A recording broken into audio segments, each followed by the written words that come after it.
This is Texans TV. Texans Extra Points is sponsored by BHP and by Reliant, the official energy provider of the Houston Texans, and by your local Ford dealers. Ford is the best in Texas. We are ready to rock at NRG Stadium. And here comes pressure. Watt with a sack. Throws left side of the end zone. Caught. Hopkins. Touchdown, Houston. The Houston Texans are on an absolute roll, and they've got a huge game this weekend. My name is Drew Dougherty, and this is Texans Extra Points, and I've got two of my pals with me. We got Deepi Sidhu of HoustonTexans.com, Texans TV, Texans Radio, you do it all. And we've got former receiver Cecil Shorts III. You can also hear him on the radio these days, Sports Radio 610. There is much to discuss, there's much to analyze, and there are players to watch and keys to the game. But that's got to wait because we've got news of the week in our quick hit section. And Deshaun Watson, when we mentioned that role he's been on, he's also been kept upright and been very, very clean with the football. It's been a nice 2 weeks for Deshaun, and he described what's different. I mean, we're executing. We're all on the same page. I know where I want to go with the ball, and the offensive line are playing their butts off. So, everyone is playing at a high level and executing and on the same page pretty much. There's been some roster movement this week. Last Sunday in Kansas City, Bradley Roby, cornerback, went down with an injury, and so did Titus Howard, the right tackle. Neither guy's going to be back this week, so in their place, the Texans signed a couple of offensive linemen, and there's some changes. When Chris was here, as you guys know, I mean, he was a really good pro leader. He had good leadership, very dependable guy, smart, tough, dependable. That's really what he was. And then Skip, we've been watching him, evaluating him for a while. He's on the New England practice squad, and we had a need at that position and felt like he could come in here and help us. But how about the team the Texans will face on Sunday inside Lucas Oil Stadium? It's the Indianapolis Colts. They're coming off a bye week, and the week before that, they beat the Chiefs at Arrowhead Stadium as well. Everybody always has that chip on their shoulder playing a game against them, especially, divisional opponent, somebody who you play twice a year, every year. So, and having that last taste in our mouth, we definitely want to go out there and get a win and kind of get that off our mind.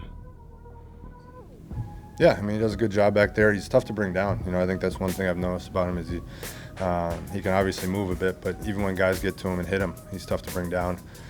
He's tough, physical, and so you got to do a good job and make sure that once you get there, you finish the play. So that's a little bit of what happened this week. Let's get back to what's gone down the last 2 weeks. Cecil, Deepi, 1,000 yards almost of offense, 84 points combined in these two victories. What's different with Deshaun Watson? What's different with this offense? We'll start with you, Cecil. I think it's a mix of about three things. The consistent attack in the running game between Carlos Hyde, Duke Johnson, and Deshaun Watson. I think the quick decisions that Deshaun Watson is making, getting rid of the ball quickly. He has so many weapons. 2 weeks ago, it was hitting Darren Fells with 2 touchdowns. Now he has 5-6 catches last week. And then the offensive line is improving so much. They're gelling together. So I think the mix of those three things is a big reason why they had a lot of success. Yeah, he brings up the offensive line gelling. Pass protection as a whole, it's looked gorgeous the last 2 weeks, hasn't it? Yeah, 2 weeks without a sack, a nice clean pocket. It does seem like Deshaun's got a little bit more time to throw, but with having more time to throw, he's also getting the ball out a lot quicker, too. It seems like he's going through his reads a lot faster. He's much more comfortable because he knows that he's not running for his life on every single play. I think the offensive line is holding up well for him, giving him a lot of chances. And like Cecil said, the run game, the yards that they've put up, the rushing attempts every week, the last 2 weeks, highest number of rushing attempts all year, and that seems to be working for the Texans. Yeah, almost 200 yards rushing against the Chiefs, but on top of that, you add in another 220 yards basically of short passes that were kind of like an extension of the run game. How important is that later in the season when you show teams that on tape right there, but you also have the stuff on tape where you've been going deep to Kenny Stills and Will Fuller and DeAndre Hopkins? I think it complements you so well. I think the more balanced you could be, if you look at the numbers the last 2 weeks, you had about 40 passes, 40 passes last week and almost 40 runs or a little bit of both. So the more you can be balanced down the line in October, November, December, it keeps the defense true. So they can't load the box for the runner. It can't just drop back 8 and have everybody in the zone. So it just keeps the offense going. And Deepi, it's really kind of the definition of what Bill O'Brien said he wanted to do when he got here back in 2014. Make it a game plan offense. It's different week to week. It is different week to week, but it's nice that you're able to rely on the run when you need to, rely on the pass game when you need to, and they've been dominating time of possession. So I think that's really made a big difference. 30 minutes the week before, and this week against Kansas City, 39 minutes, which was the highest time of possession for any opponent in a non-overtime game at Arrowhead Stadium. So that crowd was super quiet because the Chiefs offense didn't even have the ball hardly in the second half. So it was all working for them, but I think being able to run the ball the way they did and converting on third downs to keep those drives going, that's what they need to keep doing. Now, you hate to see Titus Howard go down. He was starting to play pretty darn well as a rookie there. But in his place comes Roderick Johnson, who we saw really good things from in the preseason, and knock on glass, he looked pretty good against the Chiefs as well. How do you compensate for the loss of Howard, and what do you think you saw so far from Johnson? Well, Johnson, we saw a great preseason from him, a great training camp. So I think as a group, as an offensive group, we have full confidence in him moving forward. He's been there. He's done that. I think Deshaun had a good communication with him throughout the preseason and training camp. And then he's experienced with those guys on the offensive line. So he knows what they do, what to expect. So I think good things will come. You know, it's kind of bananas. If I told you before the game, or maybe before the season, that when you go to Kansas City, your leading receiver, yardage-wise, is going to be Darren Fells, and he's going to have 69 yards.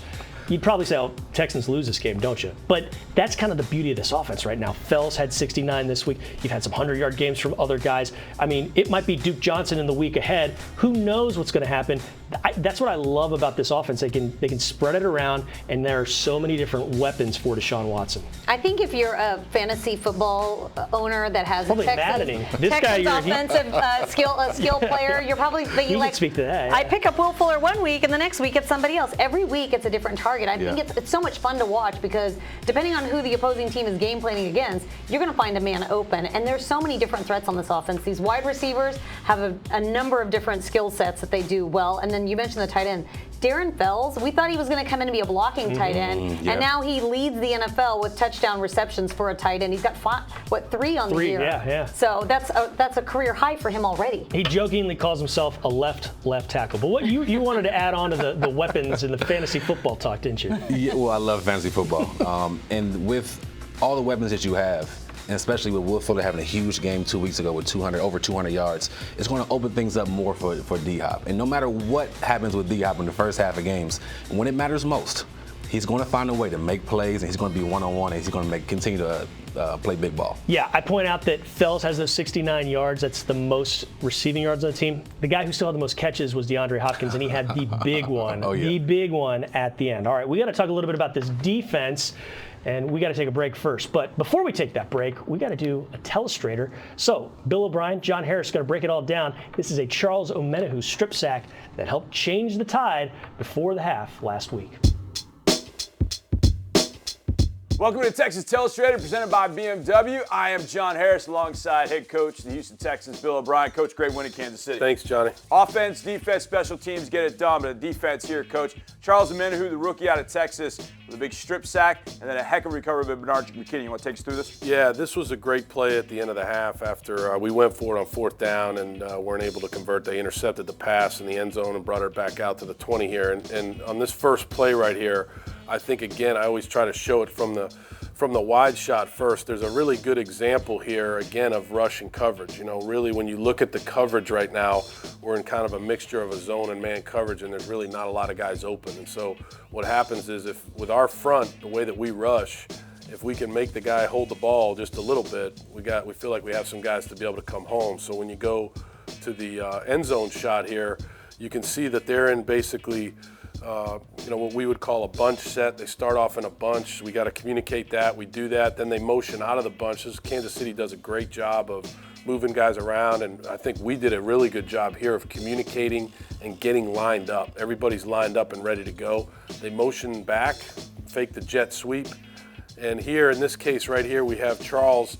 He's one-on-one with the center for a heartbeat, and then they slide over, and the guard leaves it, and he's able to get home here one-on-one and does a great job of coming in and trying to hawk the ball out with his right arm as Patrick goes back to pass. And I think the best part about this play is the effort here by McKinney to get on that ball. That's a great effort. There's two Chiefs right there, and Bernard dives in between of them and wrestles the ball away from him, and I think that's a great play, and then we turn that into a touchdown, which is what we always talk about relative to complementary football. The offense complemented the defense right there, and it was a really good way to end the half. 5 hands in that pile. One of them belonged to a Texan, and Bernard McKinney came out of that after the Charles Omenihu strip sack. Huge turning point in the win over Kansas City.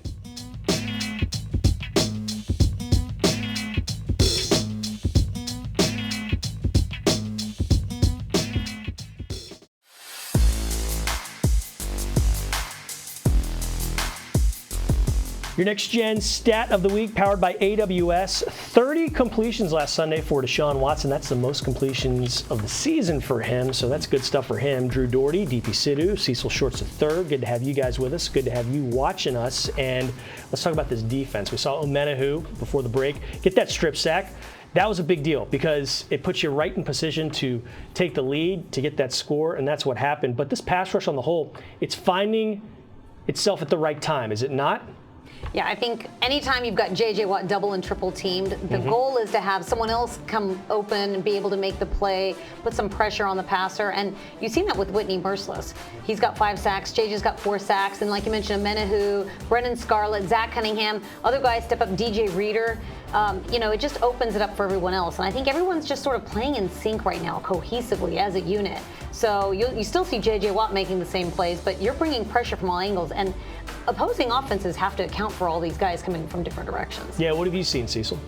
They're gelling well together. It doesn't matter who's in, no matter what down it is. If it's Charles Omenihu coming and getting a strip sack, if it's Watt getting a chance to be one-on-one and making a play, or if it's Merciless who's playing outstanding this year. Even the guys, the lunch pail guys. These guys are hungry. These guys are stopping the run, but they're also getting pressure. DJ Reader is playing outstanding ball right now, and they not only stop the run and clog the holes, but get pressure on the QB as well. Yeah, and we're gonna have to talk about this in a little bit. But Reader playing so well inside. I mean, that's going against his strength this weekend with the Colts. Okay, out on the edge though. Woof. You go into the game without Jonathan Joseph. He tweaks his hamstring, doesn't get to play last week. And then during the game, you lose Bradley Roby, and that's tough. What have you seen from him so far this season that contributes or shows you why this is such not a devastating injury, but one that's going to be tougher to overcome? He's been consistent this year. In the previous years in Denver, the knock on him that he had a good game and he have a bad game. Good game and bad game. He's been consistent. He's been who he is. He's been doing a good job. Did a great job covering Julio Jones not too long ago. And just his consistency and leadership he's learning from Jonathan Joseph, who I think does an awesome job being a player coach on the field. But we're going to miss him a lot. And hopefully the guys can step up like Lonnie Johnson and Phillip Gaines moving forward. And we saw good things from those young guys in the second half because I was sitting next to you in the press box, and we were both like, what's going to happen now? Yeah, because Roby, we were so excited what Roby's able to do one-on-one against some of the top receivers. Yeah. But Lonnie Johnson has been a pleasant surprise being a rookie. You kind of think he's going to go through a lot of aches and growing pains of being a rookie cornerback, but he's so physical and he's so tough, and it seems like he's gotten better every single game. I think it helps that there's a lot of veteran leadership in that defensive backs room. He's learned very quickly, and when he's out there, he's hungry, he's making plays. But of course, you're going to need someone else to step up for Roby. I don't know if you can completely replace Jonathan Joseph and Bradley Roby together, but maybe with a combination of players, with the safeties helping, you're able to do that. Yeah, she brings up the safeties. This looks like a pretty strong safety crew that the Texans have kind of put in place over the course of the season. Yeah, I mean, you add in Jaleel Dye, you add in Gibson.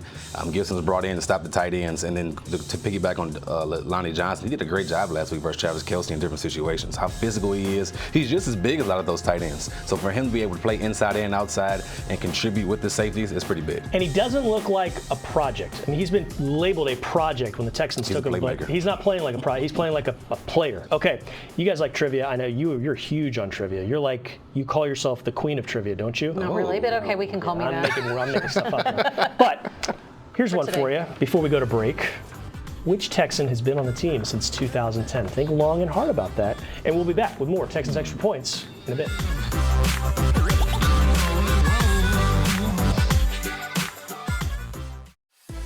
Fairbairn for the win. Weeks with the snap.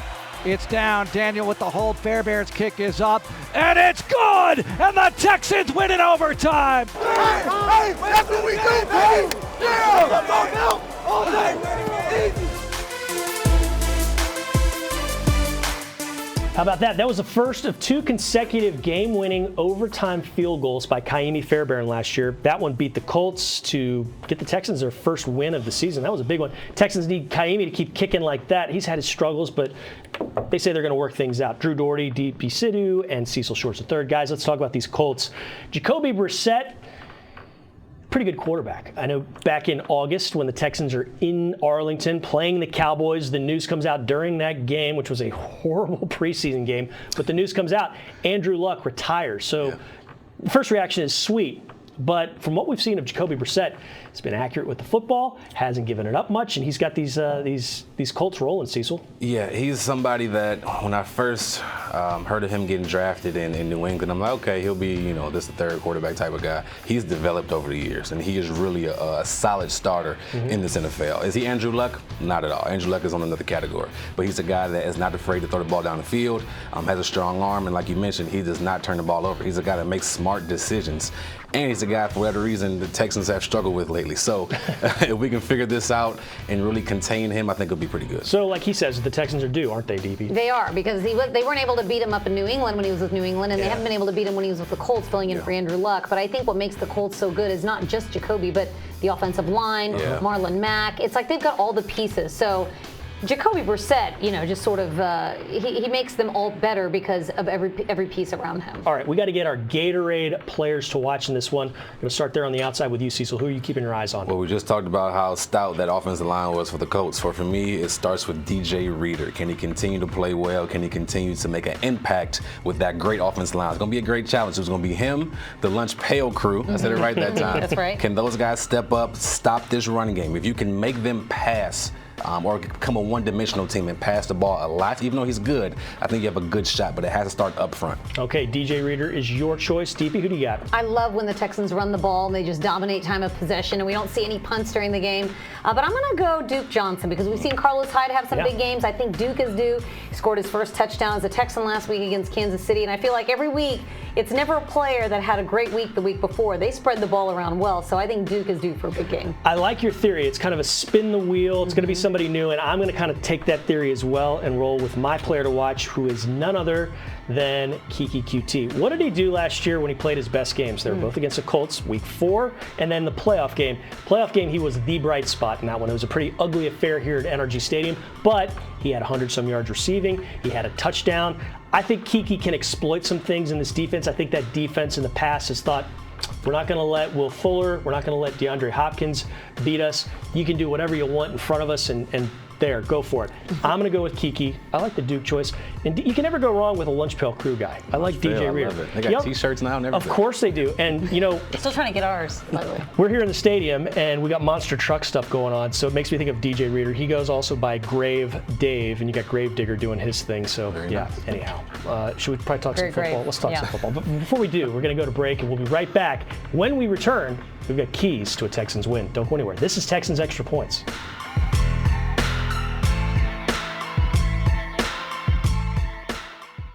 Texans Extra Points is sponsored by BHP and by Reliant, the official energy provider of the Houston Texans, and by your local Ford dealers. Ford is the best in Texas.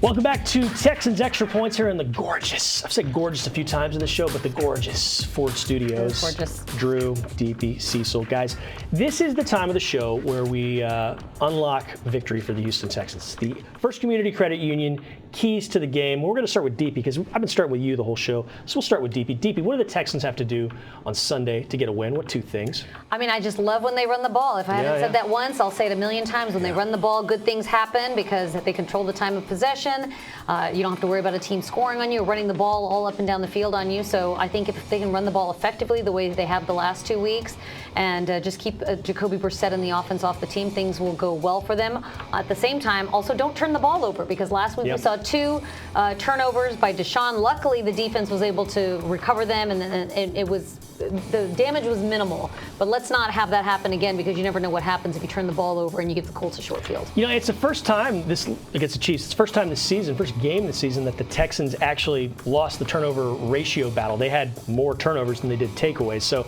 that was something kind of atypical.